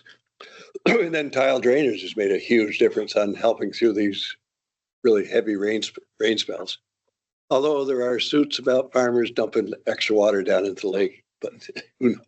Notwithstanding that, tile drainage as far as being able to get the too much water away, and in the Midwest, right, under tile drain where you have a water control feature that you can put a block in and you can back water Back water up, drought, so yeah. you can have the groundwater sub irrigate. So there's a lot of there's a lot of technology, but that's a lot of money. Yeah, it is. invest. But Um, you look around the state has helped a lot on no-till Yeah. equipment. And you see those blue grain drills all over the place now that do 30 feet at a time rather than 8 or 10 feet like we used to do. So you can put cover crops in real quickly. Yeah, we had a 7 foot. so those programs have helped on our economic side of it also. So Ryan, another question I had is, are there other levers that can be pulled outside of UVA that might also be helpful, right? Because this alone won't solve the very compelling. This may not be UVA's problem to solve. I do think it is, yes, so this is one of a whole approach of things we're trying to raise for the agency about, like, farmers are having a tough time. Maybe we need to reexamine programs and see if, we can do, they need more support. We need them. And so, yeah, this is not the only, I don't think this program should feel like it has to bear all of that. It was just, there may be some opportunities to do some technical refinements, and I think there's a reason to look at it. And so I guess, I don't know if I have a request, but it's like, and I hate to say this word because, but study committee, right? Like, this is, you're exactly right. There's not enough time, and I don't feel confident. I need others that are much more knowledgeable of this to do the same type of analysis. So, like, what is the level of resources and investigation folks would be comfortable? Like, is this anything worth examining? Is this report back an opportunity to say, yeah, this is all fine, as you said, but there are these deficiencies or gaps, and we want to study that more? Or do we just do that as a purview of the board? I don't know. Well, the use value on open land is going to go up dramatically to the averaging factor. There's a lot of cheap land cheap value is dropping off from 7, 8, 6, 9 years ago. In the last 2 or 3 years have been a huge increase. How'd you say you classify a medium-sized farm? It's not by acreage, it's by unit, probably. By cow. Only bovine farms really are MFOs. No, we have other. Anyway, cows, mature milking dairy, 200 to 699. If you had to guess, how many acres do you think a medium-sized farm would be? Is that a loaded question? Or? It depends. Depends on the area. I'd say 2 acres per cow anyway. And, I think you want to shoot for 2 acres per cow. I think it's a bit less on those farms. Yeah. Well, I'm sure it is, but that's why you're struggling. Yeah. It'd be great if everyone had 2 acres. We would have 9%. We'd have 18% land and farms. So how do we prime land with all the land that flooded along the Nooski River? Is that still prime land? Sure is. It's got even more prime. I know, I but saw some guy sent me a farmer down there. It's taller than the combine, Mhm. and it got flooded this year. Like those, I mean, again, this is a whole other conversation we don't want to get into, but it's like, well, where do we farm in the future? Historically, inundation has been Tigris and Euphrates, right? It's the basis for agriculture. Some people say, like, flooding isn't, some of the clay, erosion and scour, you're not gonna have anything left. Soft, gentle backwaters, and then it goes down and it doesn't touch the corn. And if it's human food, you gotta destroy it all. So it's terrible. But for cow feed, some folks weathered it okay. Others are crippled and have to go out of business. So yeah, it runs the gamut from what I've seen. that's it. We're lucky in Addison County, but even though Clay is not lucky, but we do have a lot of floodplain above us, above Middlebury, Virgins area. Whereas here in Montpelier, there's nothing but steep ravines that feed the Winooski. You're gonna flood the cropland. And there's an ecosystem service quotient, right? Carrie at UVM did a study of all the land above Middlebury, and there was a massive couple $1 million of savings because that land was there. But one thing that report didn't focus on was what was the cost of the farmers when they lost that feed, when they had erosion, when they had to go back out there. And so that's a kind of an unsaid thing of the report, is that there's a cost to the farmers to provide that service, and that's kind of where that ecosystem service payment concept kind of comes When from. that land absorbed all that water. Yeah, when the land absorbed that water, they didn't have crop insurance, and ECP paid them not enough to put the field back, and so they're behind where they were when they started the year. And that is one cost. Even though, yes, of course, life was spared, which is really important. There's still a financial impact to a farmer. So just trying to build those connections. Where I think that ecosystem service payment concept has a lot of legs and some good data behind it. So does the board have interest in us continuing to look into this and coming back at our next meeting with any more information? At this point, we wouldn't necessarily have another meeting till January when we set the use values. I would like to get a draft of this report,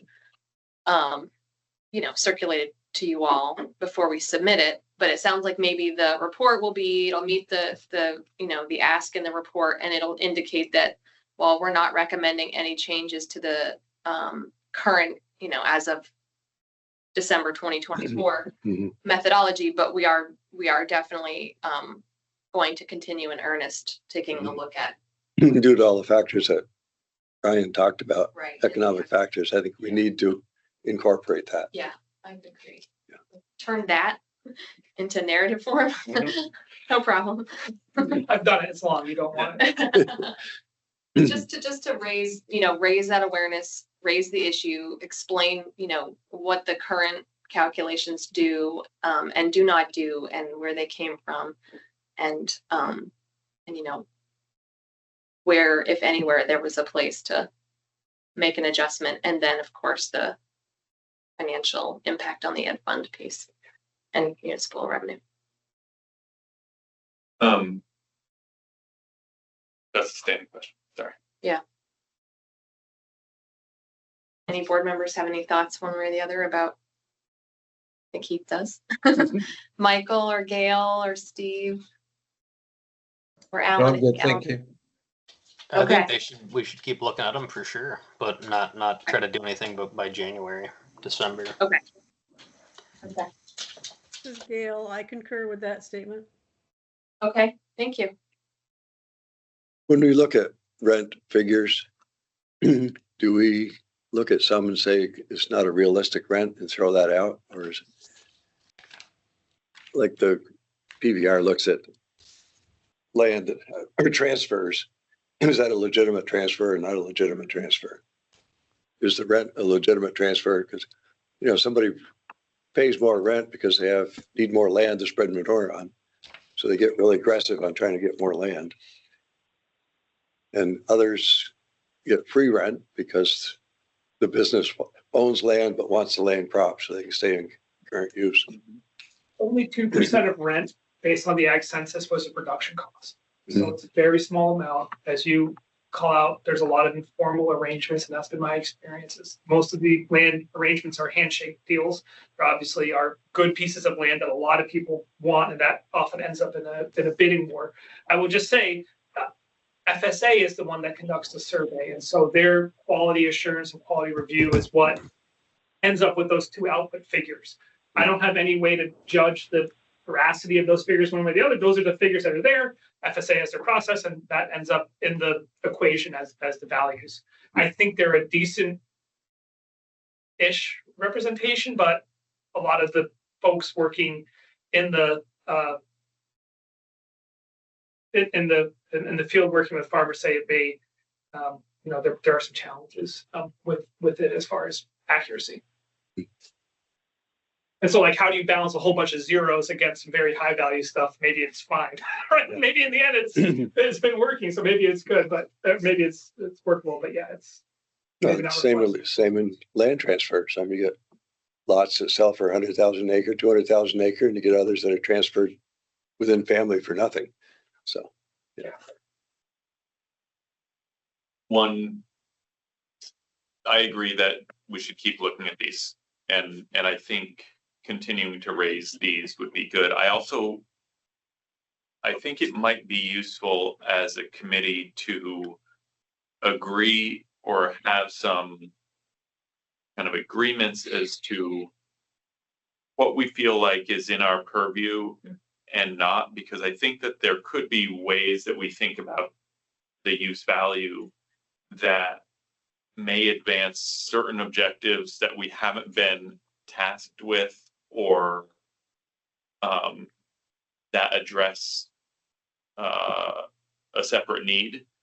And does this group, and I think we probably have the authority to, but does the group want to kind of take policy positions in addition to doing use value and things like that? And that's both the potential and the burden, if we choose to take those routes, could be significant.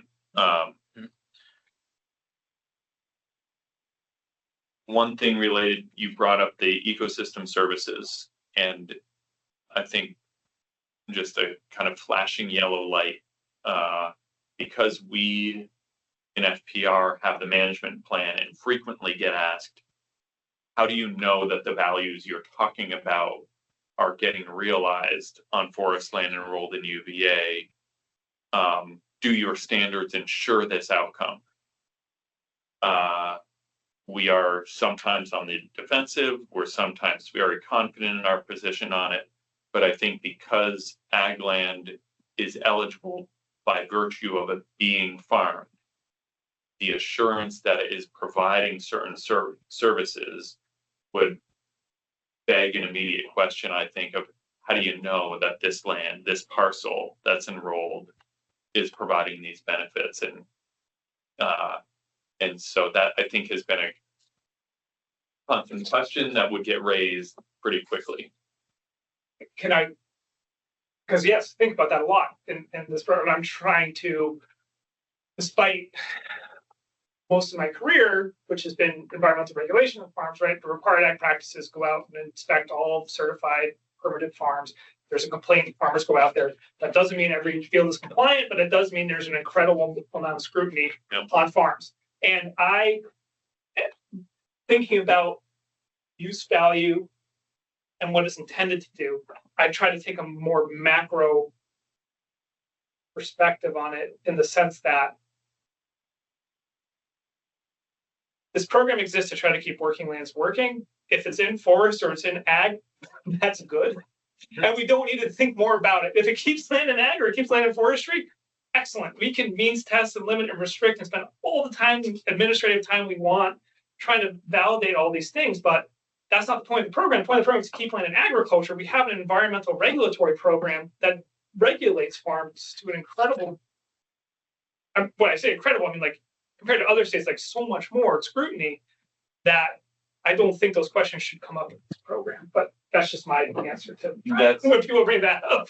Yeah, and that ball's in your court. So I don't know how the board or others feel about that, but it's like macro goals, like, we shouldn't try to hold those up. Mhm. Because you can always find a barrier to put up. So, All right, so why don't I take a stab at sort of articulating, I mean, like I said, this is the tax department's assignment, consulting with current use advisory board, FPR, ag. We are supposed to submit this report if we do have any recommendations for the strategies or rates. So I can answer, I can try to take a stab at, the current use board is actively looking at this. We had a presentation here, some of the, factors that we think are worth pursuing, but at this time, we're not recommending any changes to the calculations, something along those lines. And then I can share this report as a draft or we submit it. Okay. Any objections to that game plan?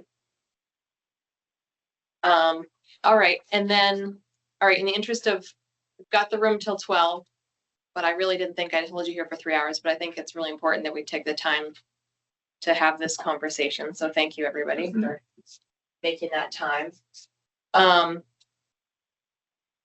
Current use rules review. So again, for a little bit of background, there we have the current use administrative rules. They have been in place for a few decades, and a subcommittee that was, I think, Keith, Diane Bothfeld, Elizabeth Hunt, and Suzanne Monty, our attorney, had been working on it. I might be forgetting somebody. John McLean.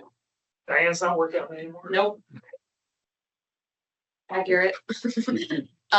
So, and, as with everything with state government, it's added onto the plate of people who already have way too much work on their hands. So it's been a lot of work and a long time coming. And a lot of it, the work, this sort of pass was focused on genuinely bringing the rules up to 2024 statutory language. Let alone, it's not diving into changing any policy decisions, but it's trying to capture what the current accurate statutory authority and statutory rules are that we want codified in the current use rules. The only other major change I can think of is the mapping standards had been a separate entity and they've been incorporated into the rules. And there's probably other sort of major buckets that moved in there, but do you have any other background for folks on the rule making? By all means, correct. No, I mean, I think that the bulk of it is done, but it's not across the finish line for this draft yet. Right. We're in the 90%-ish. Right. So it would be great to kind of keep it chugging along, maybe so that we have, because as you folks probably know, the administrative rulemaking process, even after the board says, yep, these are our draft rules, they go up for public comment. We hold public hearings, we take stakeholder feedback. Then it goes through a process with the interagency committee on administrative rules and the legislative committee on administrative rules before it becomes a formal official rule. And the attorneys at the tax department would do the mechanics of ushering that through that. This body is in charge of coming up with a draft and hosting those, which we will do when the time comes. So they're not ready for prime time to share with the group, but it would be nice if we did sort of get them cleaned up and circulated for the January meeting, I'm thinking, if that's possible. I'm happy to take Elizabeth's spot on the committee if that's useful. Do you want to continue to be on it since you've gotten it to 90%? Okay. And then, Steve, you had expressed interest on serving on that administrative rulemaking committee. Would you like to do so? Definitely. Okay. Is anyone else interested? It doesn't have to be a big group sometimes, but maybe an ag person, because we've got 2 forest experts here. And again, this is just to sort of codify statutory, state of affairs. It's certainly not meant to bring any major policy changes before the board. But we'll think about it. So these rules are what makes it land eligible to be in the program? Is that right? So it basically expands on the statute, whatever the statute dictates that we need to put into administration. So it gets into a little bit more detail. It can't go beyond what is allowed in statute by any means, but it gets a lot more specific about like certain scenarios and eligibility and things like that. And process. The process, yeah. The process of enrollment, the process of withdrawal, the process of, you know, what happens when certain things happen. Transfers, land transfers and that kind of Yeah. stuff. It's involved in that. Do you want to be included in the next, I mean, My wife would kill me. yeah, okay, I know, I can hear that. All right, well. Okay, yeah, I could Okay. be involved in it.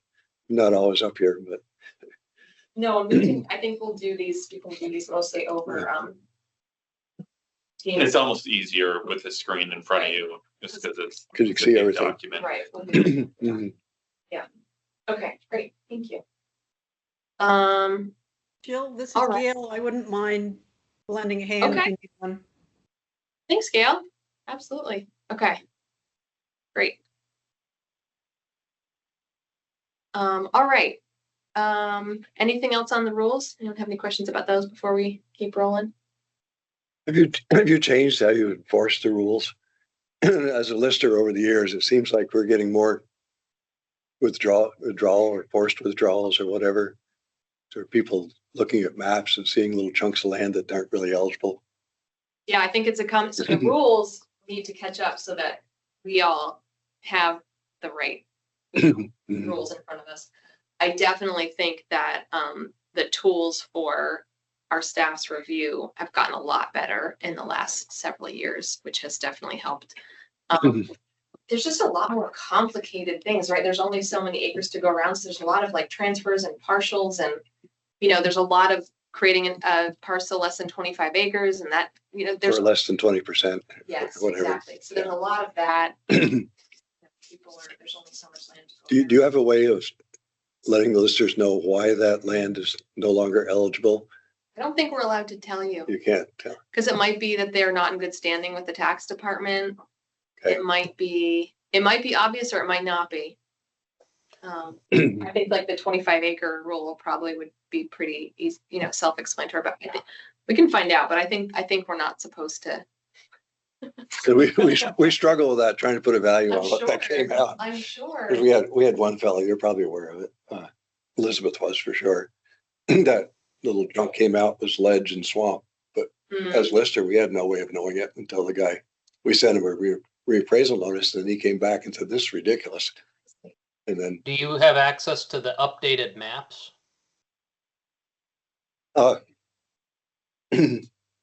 not to come down to the, I don't know. Yeah, our appraiser that we hire does have access to them, but it's still tough to determine what it is. Because Yeah, I another write time- at least one discontinuance a month in Addison County, and it's ledge or swamp or some weird transaction between farmers where they end up with less than 25 of forest, but the land isn't actually owned by the entity that gets the milk check, so they've got to take stuff out. But if you have access to those updated maps, you should be able to interpret why once you get maybe more familiar with how much forest land you have to have, some of those nuances. A lot of people up there, once there's a change of ownership, a lot of people are executing enhanced life estate deeds, and we're pulling out current use maps that haven't been updated in 20 years and then put an imagery over it, and you can see areas that have been enrolled as active agricultural land. There's an acre of swamp here, a couple acres of forest here. Those are the lot I've been seeing in Addison County. Okay, thank you. Yeah. Good question. I don't know that this ties to the rule exactly, but as you mentioned, Ted, a lot of small changes occurring. We are dealing with a set of tools that are way better. Mhm. And so we've got really high precision, and we're working on a land base that is not that precise in terms of, does it fit in this bucket or that bucket? I don't know if there's any way to analyze the volume of removals and the amount of administration that is tied to them, and consider if there's like a break point to say, you know what, in terms of work, like cost and benefit, if we were to let go of needing to administer on these very small acreage things, we could save this amount of time for ourselves and landowners. Give us a flex factor a little bit, because I think we're at this intersection of, we've got a huge program, tools that we aren't calibrated to using, and expectations and standards that draw a bright line. And we need a bright line, but maybe there's a place where the cost outweighs the benefit, and we could look closely at that. And if we go to statewide appraisals, it's going to be even harder for somebody to understand why their land is coming out or whatever. We're not gonna go that far. No, done. How many Steve? employees does you have to add? Yeah, right. Sorry, old Steve? hand. Old hand, Oh. sorry. No worries. I like that phrase, old hand. Yeah, right, it's good. All right, I had one last little quick bit of business to get to, just a reminder to the following folks, your terms are theoretically set to expire in January, but you are also, please do continue to serve. And if you are interested in continuing for the additional 3-year term, the governor's office just asked me to confirm that with you and confirm your current address. So I'll shoot an email to you folks, but it's Ted, Gail, Harold, Josh, Walter, and Michael. Not you, Michael, Michael Hogan, Michael. That you're, I think they're 3-year, yeah, no, nope. And meanwhile, if you don't want to decide yet, as long as you're, until the position is filled, you are definitely still appointed, but.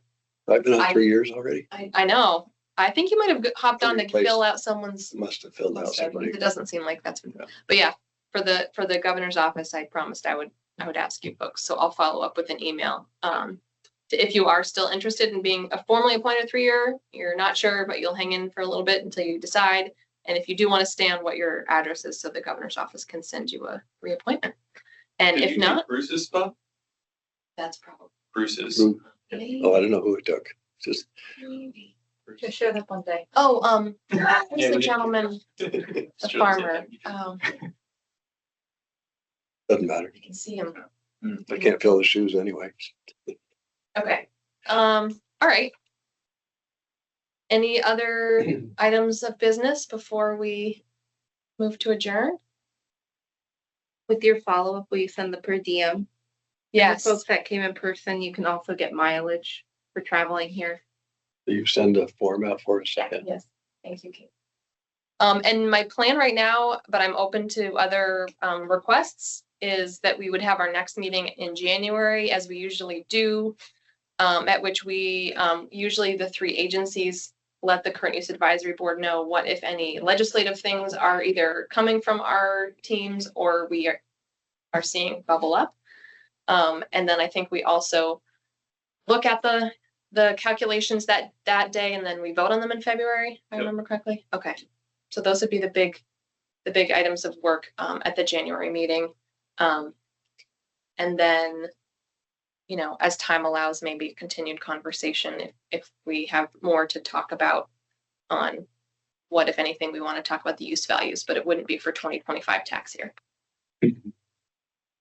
Okay, do I have a motion to adjourn? So moved. You, Ted? Do I have a second?